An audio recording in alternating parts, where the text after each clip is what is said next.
J'ai compris que Haïti, c'est un très grand pays, c'est-à-dire symboliquement, historiquement, mais j'ai toujours voulu plus, quoi, dans ma vie. Moi, je veux le monde, je veux le monde, je veux le monde, je veux que le monde entier me lise. C'est comme dans ma démarche d'écrivain. Je veux toucher pas mal de monde. Je veux parler à partir d'autres mondes aussi. Et parler à partir d'une voix de femme blanche, française, vivant en France, qui n'a jamais quitté ce pays. Moi, ça m'intéresse de voir ce que ça... C'est un défi pour moi. C'est peut-être la plus grande leçon de ma vie. C'est-à-dire, j'écris un livre et en même temps, j'accompagne un personnage qui n'arrête pas de m'apprendre des choses sur moi-même.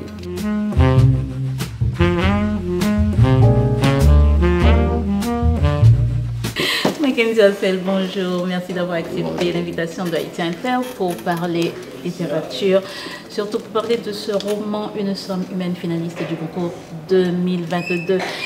Mais est-ce que je t'ai laissé répondre déjà? À Bonjour. Quoi? Eh bien oui, bonjour, merci beaucoup de m'avoir invité.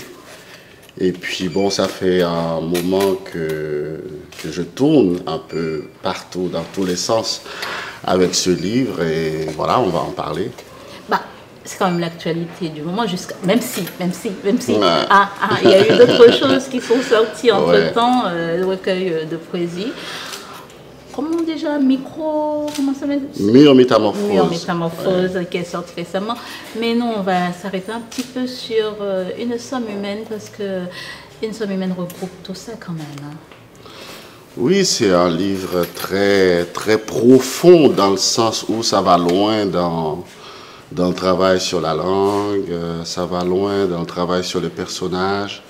Et puis c'est un livre qui est aussi traversé par tout ce que j'admire dans la littérature, c'est-à-dire m'effacer complètement et pour laisser toute la place à mes personnages, aux histoires qu'ils racontent ou qu'ils se racontent. Et ça se passe ici en France, ça se passe au Mali, aussi au Québec. Voilà quoi, une espèce de livre monde, et en même temps qui raconte des histoires individuelles, très intimes, très personnelles, et parfois intérieures. Ouais. Si l'on se réfère au premier livre, qui est le premier volet de votre trilogie, parce que normalement, Une somme humaine fait partie d'une trilogie. On voit depuis votre roman Les Immortels, je pense que dans votre... Alors je dis je pense, mais dans votre poésie, il y a aussi ça. Donc il y a dans vos livres, jusqu'à cette somme humaine, un élément qui est toujours présent, à savoir la mort qui est présente. Moi, depuis Les Immortels, j'ai l'impression que ça ne s'efface plus. Non, bon, tu me diras que ça fait partie de la vie.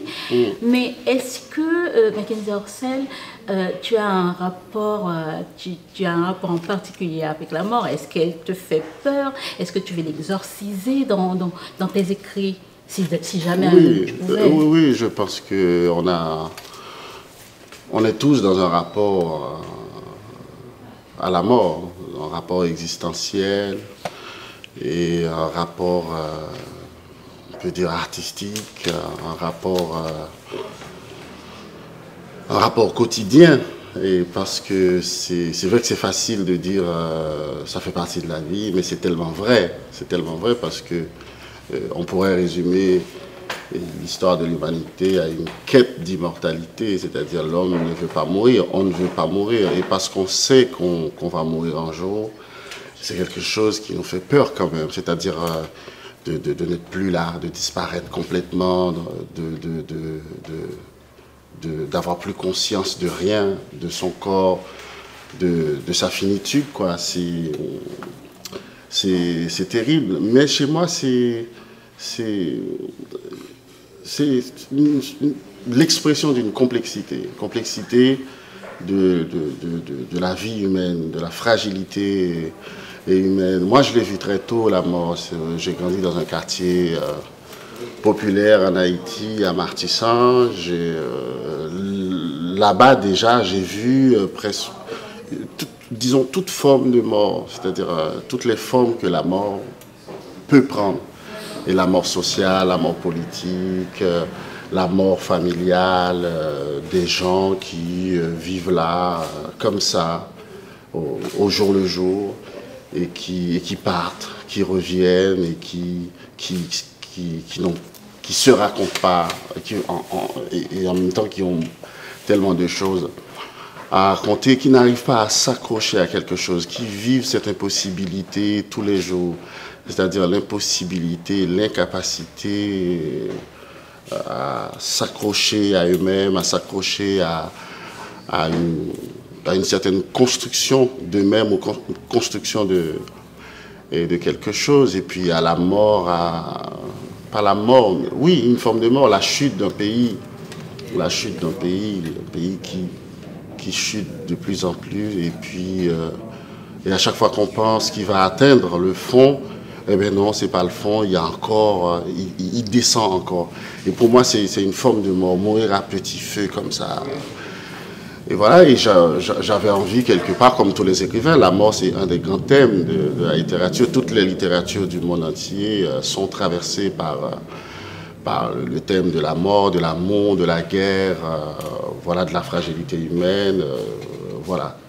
Et donc, dans cette idée de trilogie, je voulais justement tracer un triangle, c'est-à-dire essayer de la cerner, la mort, à partir de points de vue très différents, très variés, très variables.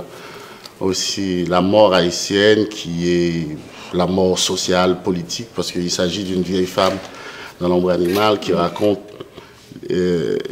son histoire, l'histoire de son village, et puis elle fait une espèce de remontée du fleuve de sa vie, de la mémoire, donc mémoire personnelle, mémoire individuelle et collective, vers une sorte de renaissance.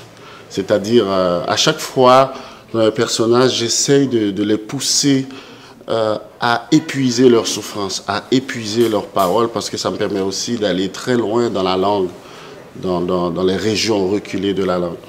Et donc, cette femme parle depuis le lieu de la mort, et elle parle depuis un lieu de vérité. On dit ça en Haïti, les morts sont dans la vérité, et nous dans le mensonge. Et ce lieu-là, c'est un lieu de vérité, mais c'est aussi un lieu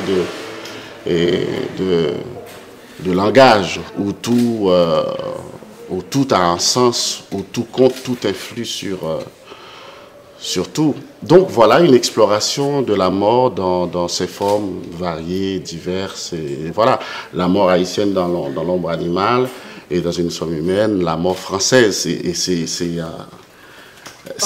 une autre histoire. Ouais. Parce que le rapport change en Haïti. On va faire la fête dans le cimetière, on va aller saluer les morts, on va aller leur parler avec une bouteille de rhum, une bouteille de clairin. Et voilà, on sent que l'être haïtien n'a pas envie de déchirer le tissu existentiel, c'est-à-dire le tissu qui relie comme une sorte de matière noire, qui relie le vivant, qui lie le vivant aux morts, aux disparus et tout. Et je trouve ce rapport très, très intéressant. Et ici, dans un pays comme la France, le cimetière, on a l'impression que c'est très sacré, il ne faut pas parler très fort. Il y a un truc, il y a un écart, il y a un écart entre... Il y a quand même une sacralisation aussi voilà. En Haïti. Autrement, parce qu'il faut demander la permission pour entrer. Oui, bien sûr. Oui, bien sûr, il faut parler, il faut s'adresser à Baron et tout. Mais une fois que Baron, lui, il a dit oui, ben, tout va bien. Et puis, je pense que ce Baron existe dans toutes les cultures. C'est-à-dire, forcément, il y a un lien ou une passerelle entre la vie et la mort. Et donc, du coup, je voulais explorer cette mort-là, cette mort française, européenne, et comment une femme d'aujourd'hui vit cette mort dans son corps, dans sa chair, dans sa conscience politique, personnelle, littéraire. En quoi est-elle différente de celle de la mort haïtienne? Si tu veux, moi, je ne cherche pas à établir une différence entre la mort haïtienne et la mort française ou une autre mort. C'est un livre quelque part qui parle de l'universalité de la misère humaine.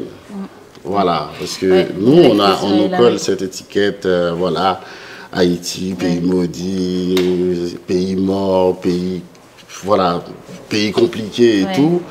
Pourtant, Et je pense qu'en traçant ce triangle d'Haïti jusqu'aux États-Unis en passant par la France, ça me permet de voyager à travers des mondes, à travers des mémoires, à travers des cultures et de montrer aussi que la fragilité, la misère, la blessure de la mémoire, la misère humaine est universelle.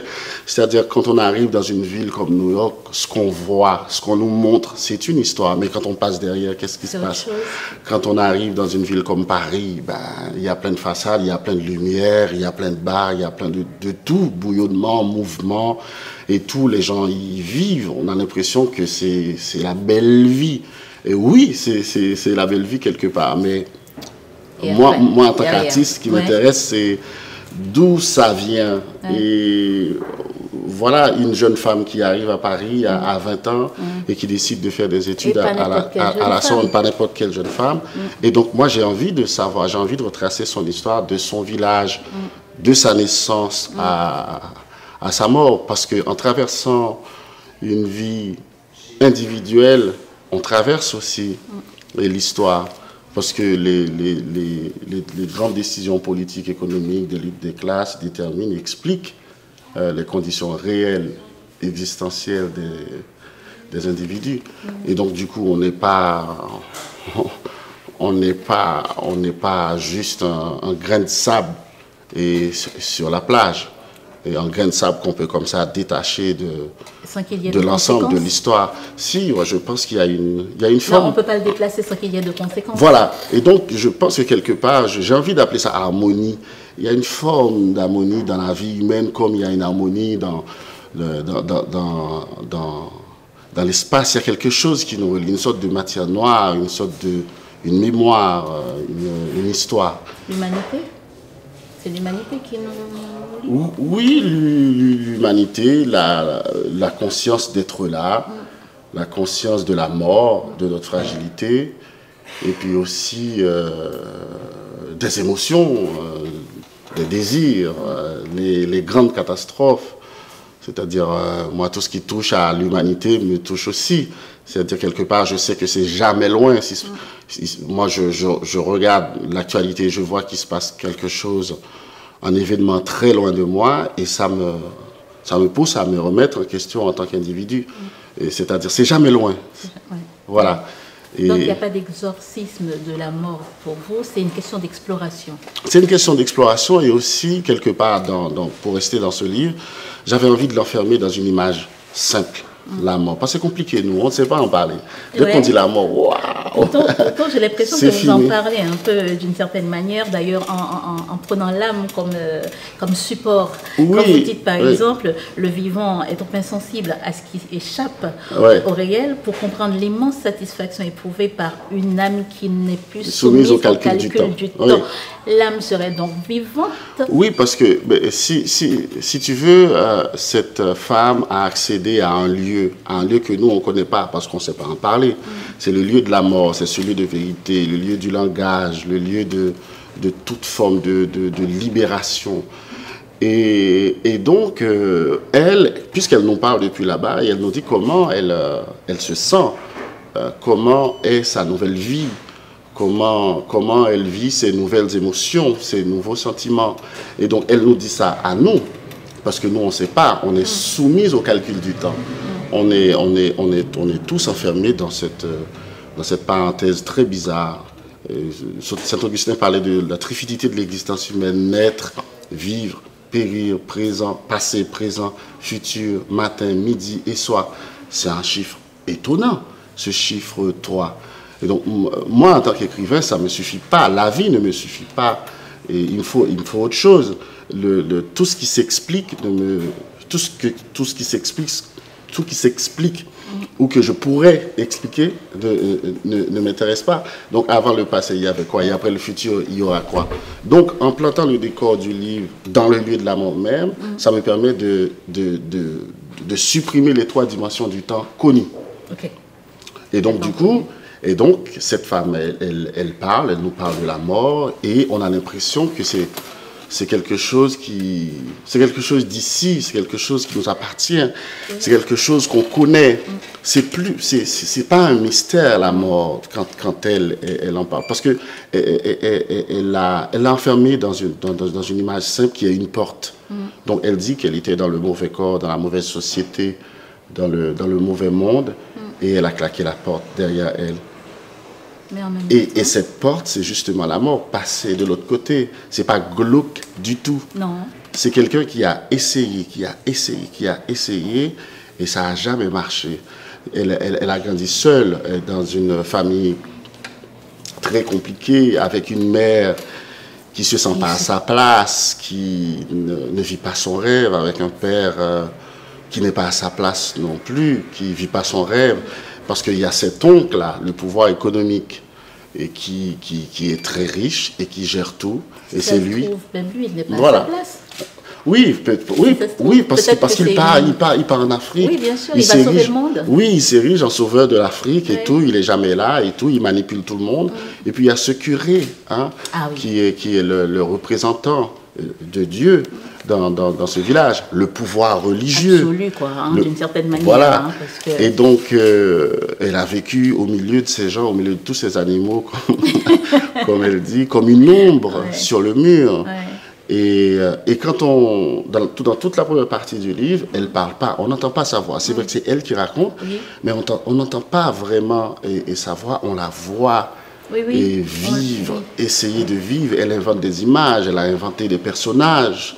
Par exemple, sa meilleure amie, pour moi, c'est quelqu'un qu'elle a inventé, parce qu'on lui a jamais dit. On lui a jamais rien dit. Genre, on lui a jamais dit, par exemple, tu es belle. Tu vois, et donc, quand elle est arrivée à Paris, pour elle, c'était le lieu où tout allait se transformer, tout allait changer, où elle allait pouvoir tout oublier, se refaire, se réparer. Et ça n'a pas marché. Donc il faut considérer tout le parcours de ce personnage pour comprendre son geste dans le métro à Gambetta. Oui, à tout près là. Ouais. Mais quand tu dis qu'on parle, que c'est la mort qui parle, on a plus l'impression, en lisant ce roman, on en oublie même que la mort est bien présente.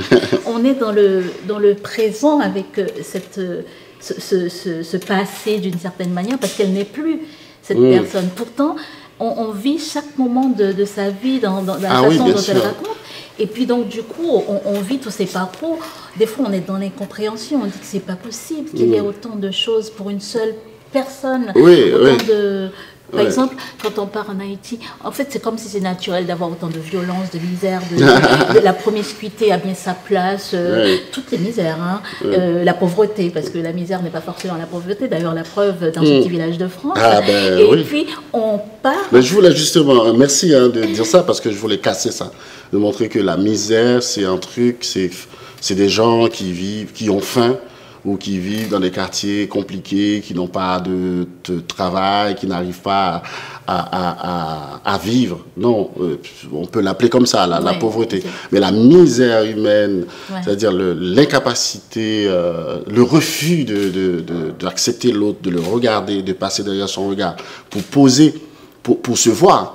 Parce que c'est ça, cette femme, c'est ce qu'elle a fait en quelque sorte. C'est peut-être la plus grande leçon de ma vie. C'est-à-dire, j'écris un livre et en même temps, j'accompagne un personnage qui n'arrête pas de m'apprendre des choses sur moi-même. Comment ce personnage a-t-il fait, Michael? Parce que je suis désolée, c'est toi l'écrivain, c'est toi qui écris, c'est toi qui raconte l'histoire, c'est toi qui nous la raconte.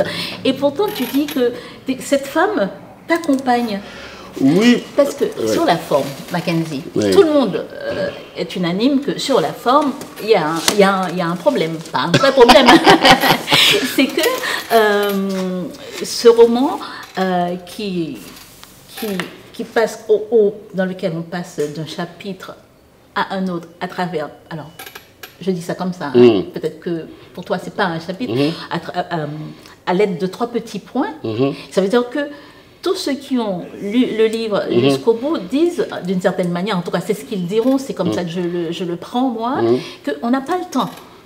On n'a pas le temps de l'explorer. Et pourtant, et pourtant c'est long, c'est chiant. Non, mais oui, j'ai beaucoup travaillé sur cette idée d'urgence. Je sais que je suis dans une urgence parce que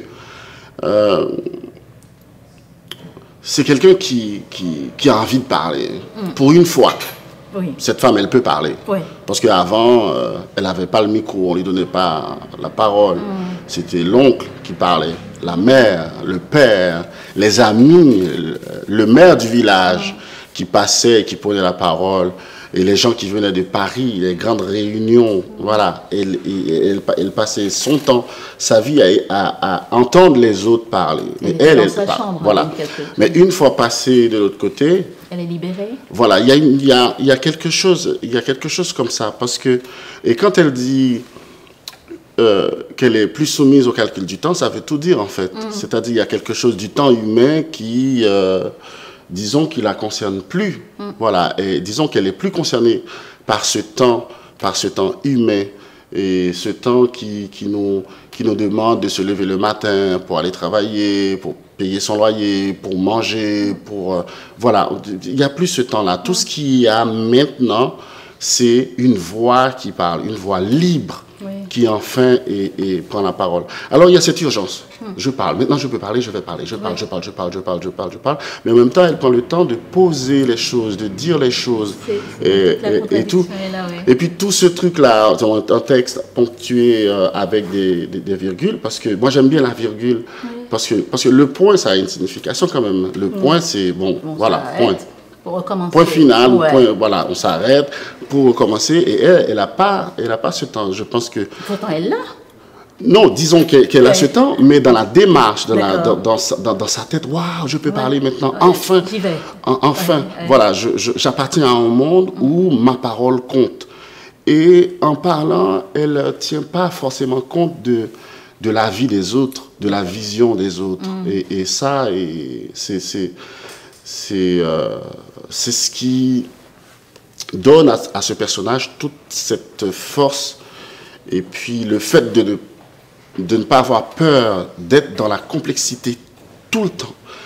Et à des moments, elle va jusqu'à remettre en question ses propres pensées, sa propre vision du monde.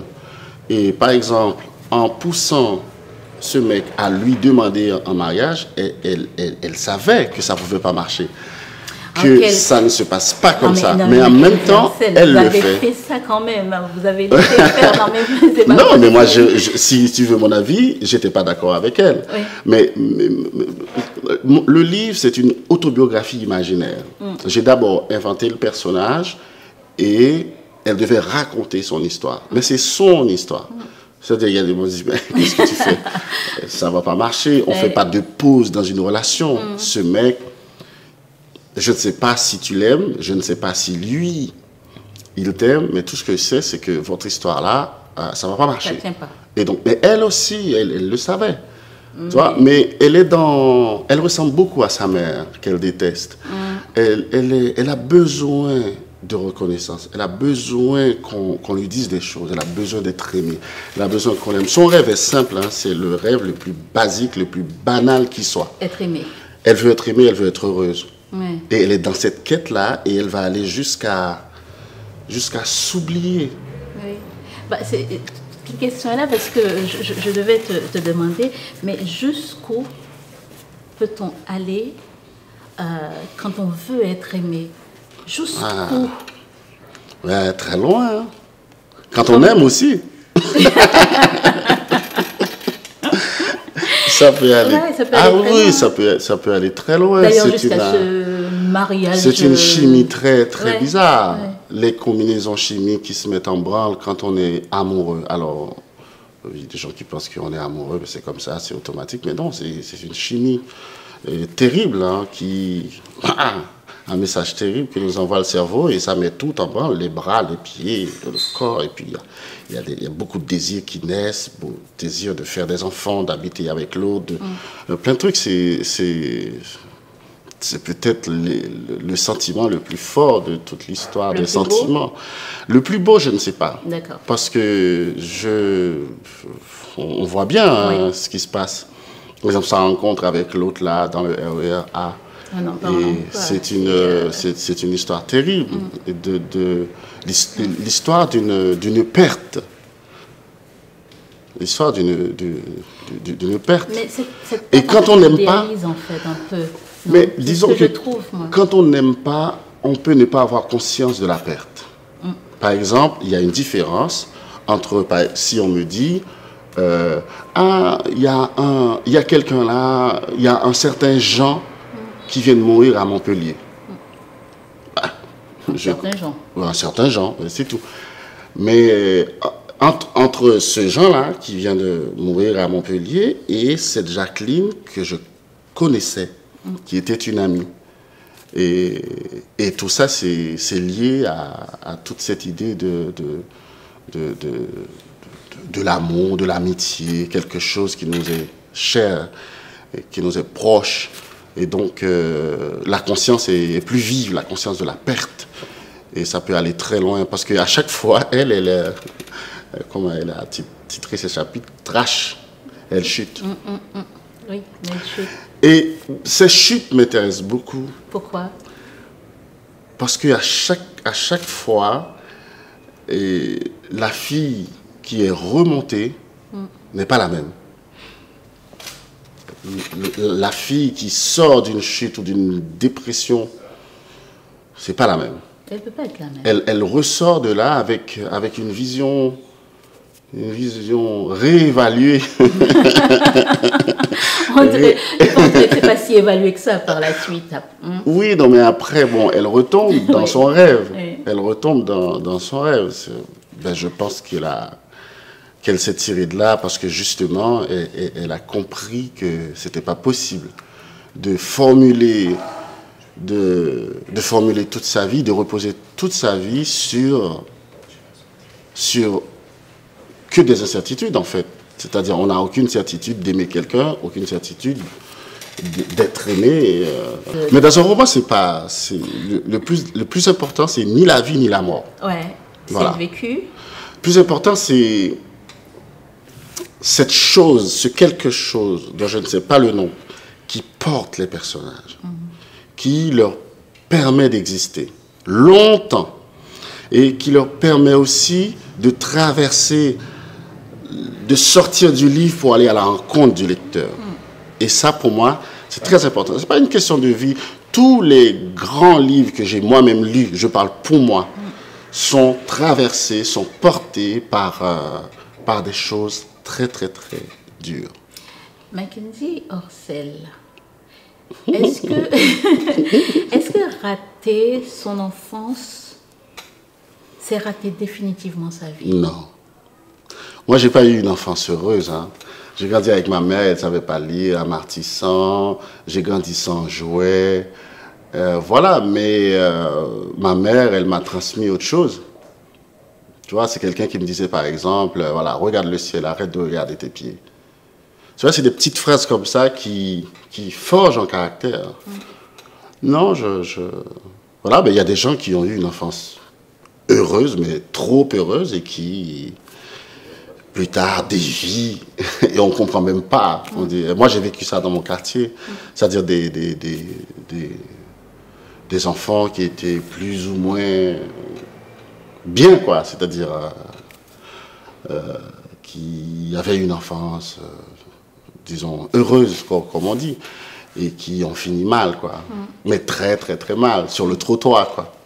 Mais ta maman t'a aidé à avoir cette enfance heureuse, même s'il manquait beaucoup de choses.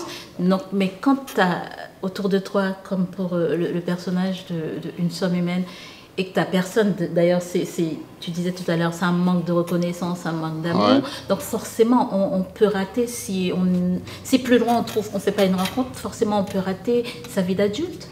En fait, cette femme, elle n'a pas raté sa vie. Je ne me dis pas ça. D'accord. Parce qu'elle a essayé. C'est quelqu'un qui n'a pas arrêté d'essayer. Et ça n'a pas marché. C'est peut-être, je n'ai pas envie de parler de destin, de fatalité. Non, mais pas du tout. Mais c'est quelqu'un qui a essayé, ça n'a pas marché. Et ça arrive très souvent. Des gens qui essayent, qui ont du talent, qui ont beaucoup d'énergie, qui ont de l'argent, et qui mettent leur énergie dans des trucs et ça ne marche pas.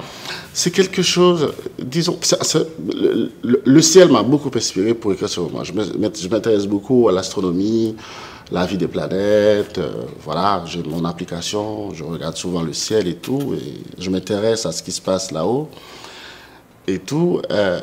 C'est-à-dire, quand on regarde une étoile n'a pas 10 000 destins. Une étoile n'a pas 2 destins. Bon, allez. Une étoile n'a pas de destin. Une étoile, ça commence. Voilà, ça arrive comme ça, à partir d'un champ gravitationnel.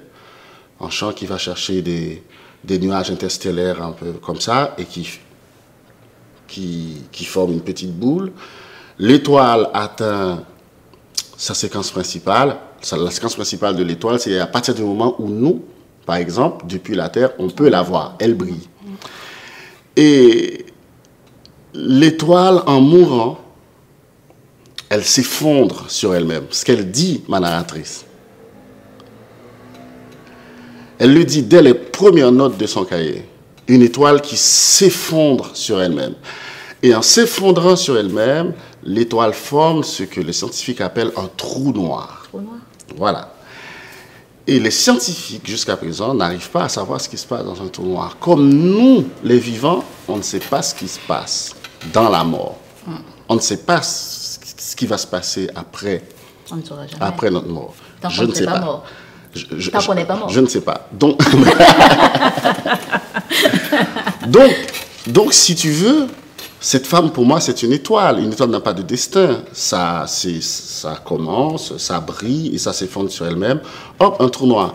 Alors, le trou noir, c'est intéressant. Toute la littérature est là. Toutes les métamorphoses, tous les possibles sont là, quoi. C'est-à-dire, parce que c'est une grande question. Le trou noir, c'est une grande question. On ne sait pas. Moi, à partir du moment où il y a une question, un livre est possible. D'accord. Un roman est possible. Je n'écris pas avec des affirmations, des choses déjà là, voilà, c'est bon, c'est tout, je sais.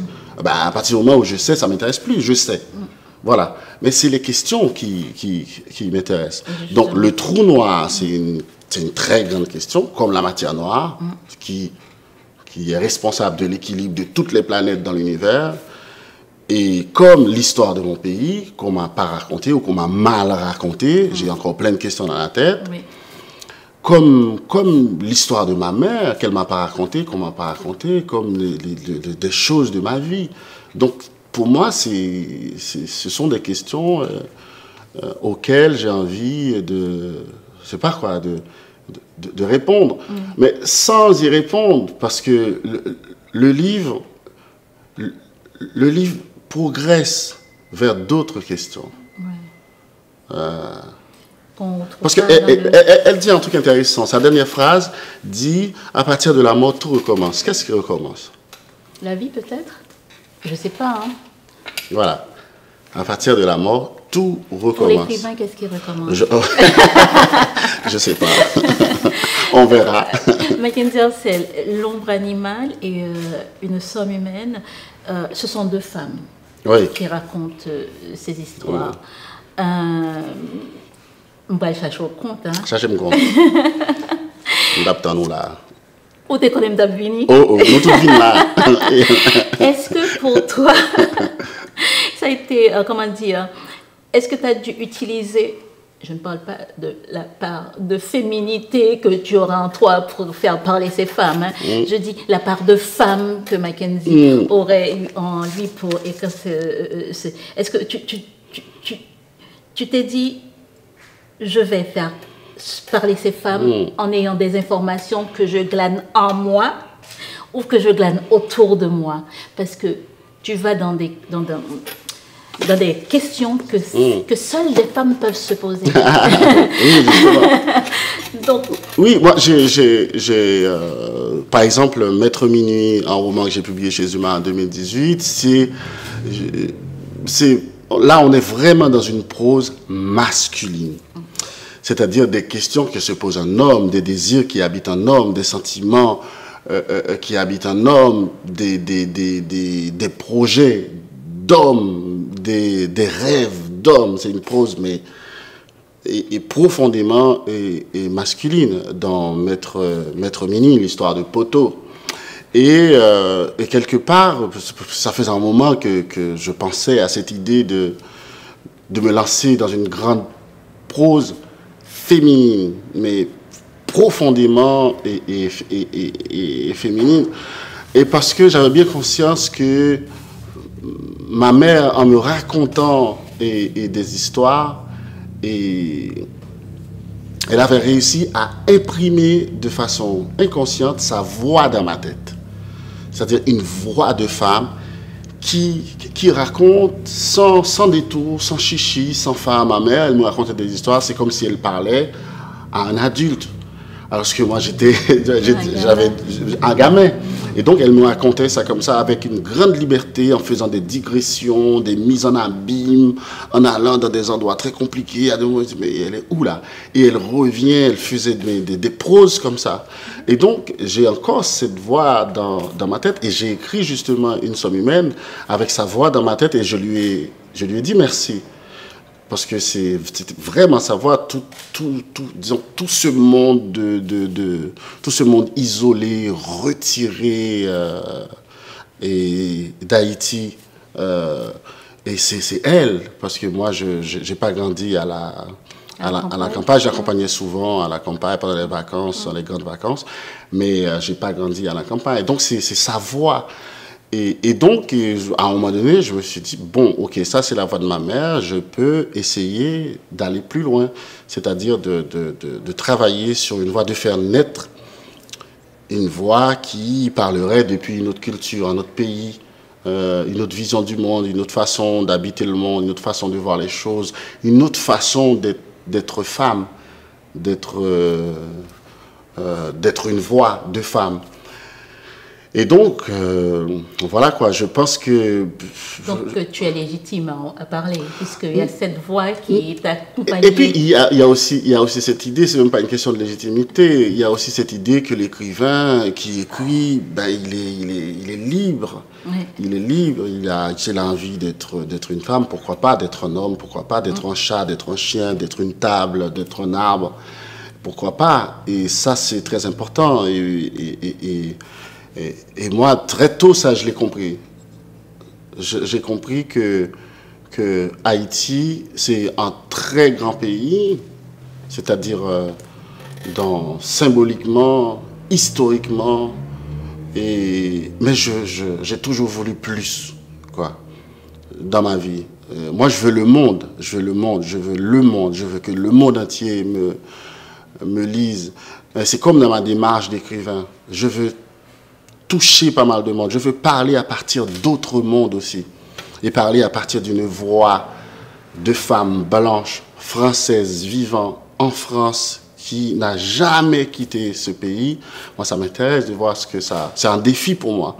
Et c'est un vrai défi. Et là, le troisième volet, ça va être la voix d'une adolescente africaine-américaine qui va faire... Je n'ai pas eu le temps de poser la question, parce que je me disais, on va où? Puisqu'il s'agit d'un triangle, on part de là, on sort l'Amérique centrale, on va en Europe, est-ce qu'on repart ici ou bien on remonte, qu'est-ce qu'on fait? Donc finalement, non, mais c'est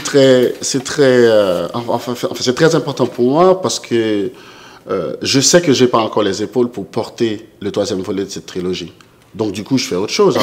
J'écris pour le cinéma. Monsieur s'occupe. Oui, j'écris pour le cinéma. En attendant que le troisième volet s'accomplisse. Ouais, voilà. J'ai travaillé sur le scénario d'un film, là, le dernier film de Mati Diop. J'ai publié mes Métamorphoses. Là, je suis sur un autre recueil. Et là, je suis en train d'écrire un livre sur une très grande star haïtienne. Et donc, ouais, je fais ça. Oui. Et en même temps, tu vois, j'essaie de me préparer. Tout ça, ouais. Voilà, parce que ça va être un livre assez costaud aussi. Ça va raconter un périple du sud des États-Unis jusqu'à New York à travers tu vois, les pas, la marche, la vision, la naïveté, l'intelligence, la beauté d'une jeune noire, quoi. Au final, c'est pas un triangle? C'est un triangle, c'est Haïti, la France, les États-Unis. Ok. Ouais. Haïti, ancienne colonie française, l'histoire est là. Hein. Et puis, occupée par les États-Unis de 1914 à 1935, l'histoire est là, le triangle est là. C'est un triangle assez intéressant. Mackenzie Orsel, en fait, quand on plonge dans une somme humaine, si on veut parler d'Haïti, il faut aller dans l'ombre animale. Et pourtant, depuis que tu nous parles là, j'ai l'impression que la trame, c'est Haïti.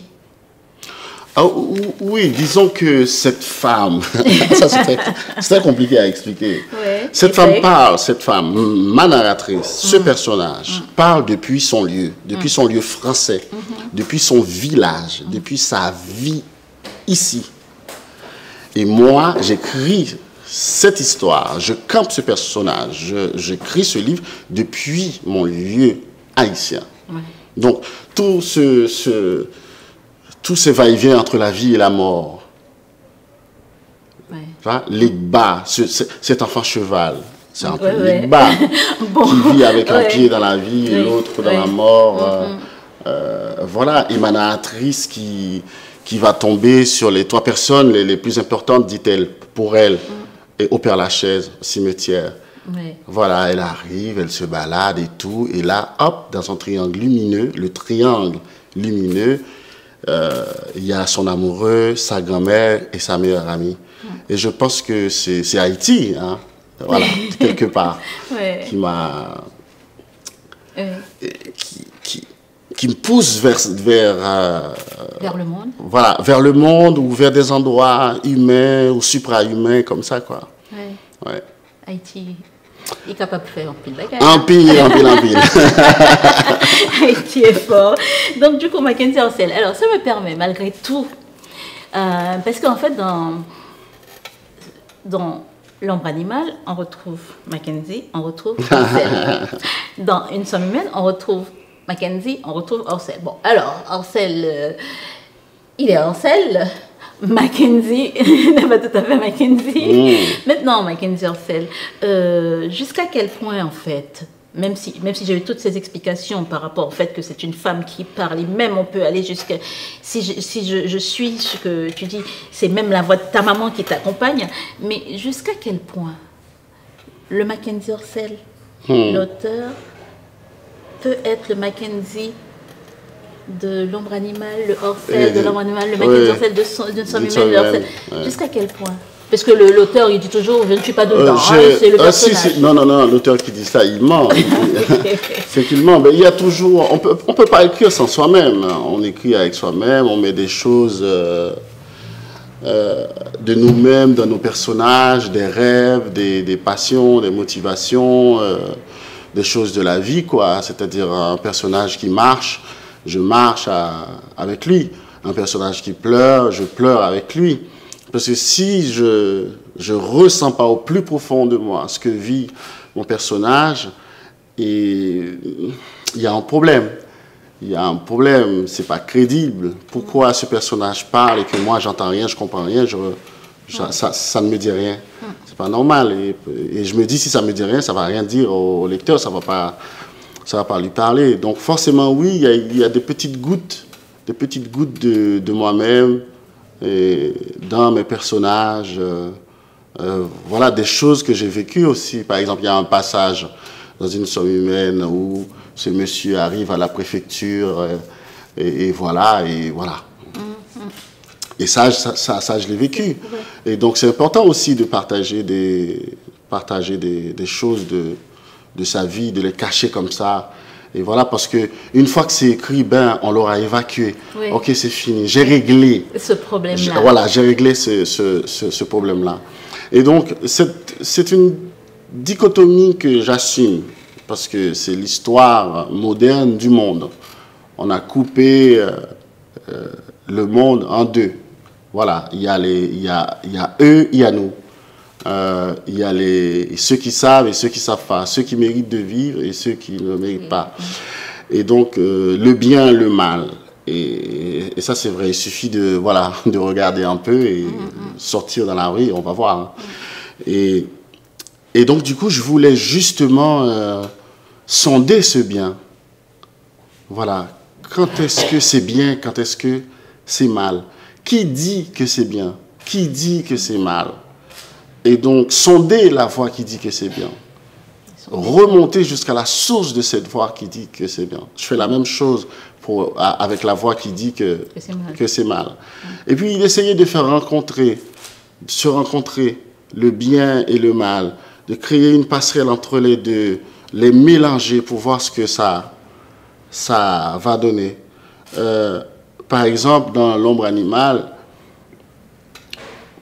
à première vue, on dirait que Mackenzie, c'est le mal. Mais quand on tombe sur le personnage, on voit comment il parle, comment il bouge, comment il se comporte, dit, oh là là, c'est mal. Voilà. Ça fait que, on arrive quelque part, on n'ouvre pas la bouche, on n'ouvre pas encore la bouche, on dit rien, on fait rien, et on décide que, oh là là, elle là, non, lui, non. Alors que tu n'as même pas encore raconté ton histoire. Et tu arrives de ton pays, parce que là-bas c'est la guerre, parce que rien ne va, parce qu'on a tout bousillé chez toi. Tu arrives sur un bateau de fortune et tout, avant même que tu ouvres la bouche. Je dis, non, pas toi. Et lui, oui, elle, oui, non, toi, non, voilà. Donc, c'est très intéressant. Et donc, du coup, à partir du moment où tu t'intéresses un tant soit peu à l'histoire de Mackenzie, on se rend compte, en fait, non, c'est pas le mal. C'est ce personnage, c'est les conséquences. C'est une expression des conséquences du mal. Mais ce n'est pas lui le mal. Une somme de ce qu'il a vécu? Une somme de ce qu'il a vécu, des choses qui le travaillent. Et il n'arrive pas à s'en sortir, il n'arrive pas à faire avec. Et quand on voit Orcel dans l'ombre animale, eh ben, il est lumineux, cette lumière, tu vois, qui se dégage de son visage, son rapport à la nature, il regarde la mer et tout. Là, hein. Et quand on regarde de plus près, en fait, Orcel, il est déchiré. Ah ouais, il est déchiré. Un peu comme ce Mackenzie dans Une somme humaine. Ouais. Le mec, il dit rien, on ne sait pas qui c'est, sa famille, rien du tout. C'est le mystère personnifié en chair et en os. Type de salaud. Oui, voilà. Le mec, il dit rien. Il dit rien. Mais en même temps, tu as la version d'une nana qui dit que ce mec, c'est le mal. Alors que lui, il ne parle pas. Oui. Il dit rien. Hein. Il dit rien. On découvre Mackenzie à travers la voix de cette nana qui donne sa version de l'histoire. Mais lui, qu'est-ce qu'il dit? Il dit rien. Bon, en tout cas, il y a des choses qui parlent pour lui, hein. Oui, c'est un roman. Genre, oui, c'est un roman. Il agit, il fait ses trucs et tout, et tout. Et donc, du coup, moi, c'est très intéressant, tu vois, de raconter l'histoire des deux, du bien et du mal, d'assumer cette dichotomie et de justement montrer que c'est plus compliqué, c'est plus complexe. Et de s'intéresser à la nuit, s'intéresser au mystère, de comprendre. De toute façon, quelque part dans la nuit, il y a une petite lampe allumée. Voilà, il faut avoir le courage de traverser la nuit vers cette petite lampe. Ouais. Voilà, cette petite lampe qui serait quelque part l'explication du reste. Pourquoi il y a cette petite lampe dans la nuit et que tout autour, il fait noir? Ouais, pourquoi? Je ne sais pas. Je ne sais pas, chaque personnage. Justement, moi, je chemine quand j'écris un livre vers cette petite lampe-là. Chaque personnage porte en lui cette petite lumière. Que d'autres peuvent essayer d'éteindre, ont éteint. Il y en a qui ont été... Oui, mais disons qu'il y en a qui n'y pensent même pas. Ça ne les intéresse pas. Une lumière ou non, rien. Ce mec, c'est le mal, je le dis, c'est vrai. Cette femme, c'est le bien, je le dis, c'est vrai. Comme le feu, par exemple. Ouais. Moi, ben oui. Mais... C'est dingue. Et pourtant, le gars, il était là, il était bien, il était censé être bien jusqu'à ce jour-là. Mais Mackenzie Orcel, en fait, vraiment, tu explores tout dans ce roman. Moi, je me demande si j'ai essayé. T'as essayé? Oui. Est-ce qu'il y a des... J'ai essayé. J'ai longtemps cherché, toi. Ouais. Ce quelque chose qui Parce que écrire, c'est pas juste écrire. C'est-à-dire, voilà, je suis écrivain, j'écris. Moi, je cherche. Je suis dans une quête constante. Et justement, j'ai envie de comprendre ce quelque chose, parce que c'est pas une question de personnage ou une belle langue et tout, mais ce quelque chose qui va venir rendre tout le reste possible. Mais ça ne tient pas à grand-chose. Hein. Ce quelque chose, je ne sais pas ce que c'est. Mais c'est ce quelque chose-là que je recherche. Donc, ça me permet de mettre pas mal de choses en branle, d'autres choses en branle vers ce quelque chose-là. C'est-à-dire, une idée, c'est simple, tout le monde a des idées. Là, on est dans une librairie, il y a plein de livres, il y a plein d'idées, il y a plein de choses. Mais comment passer de l'idée à un imaginaire, à un monde? Donc, ça, c'est le rôle de l'écrivain. Moi, quand on me demande de résumer mon livre, je dis, bon, c'est un livre irrésumable, mais ça raconte justement l'histoire d'une femme en quête de quelque chose. Quelque chose que j'appelle, dans le livre, qu'elle-même a appelé le bonheur et tout. Ouais. Alors, si on te demande de résumer ce livre, je pense qu'il y en a qui se feront le plaisir de le résumer rapidement. En disant, par exemple, moi aussi j'ai essayé de comprendre, hein, en disant, c'est un roman féministe. Donc, on va balayer tout ça, hein, tous ces petits quelque chose que toi tu rassembles pour... Oui, il y a ce risque-là. C'est vraiment un roman. Oui, après, moi, quand j'écris, ça m'arrive de penser à tout le monde. Hein. Ça m'arrive de penser à tout le monde, mais moi, une voix, elle est crédible quand elle est capable d'habiter sa parole, sa propre parole. Elle habite cette parole, une sorte d'absolu. Tu vois, une voix qui soit capable d'être dans l'absolu. Il dit, la Terre, c'est un triangle. La forme de la Terre, c'est un triangle. Et elle persiste. Et signe. Elle signe. Elle persiste dans cette idée que la Terre, c'est un triangle et elle va mettre tout en branle pour justifier. Et c'est ça, c'est ce qu'elle a fait. J'aurais pu appeler ça une quête humaine, une quête humaine. Parce qu'elle dit, je veux être heureuse. Je dois l'être. Et elle met tout en marche. Mais... vers cette petite idée qui est très, très, très, très, très illusoire. Quitte à se sacrifier, à se maltraiter, à se vautrer. Elle est allée très loin dans le trash pour sauver son idée. Ouais. Et je pense que c'est ce que fait un écrivain. Ah, je pensais que tu allais nous dire que c'est ce que fait tout le monde. Ah non, peut-être tout le monde, je ne sais pas. Mais un écrivain, en tout cas, c'est ce qu'il fait. Il veut sauver son idée.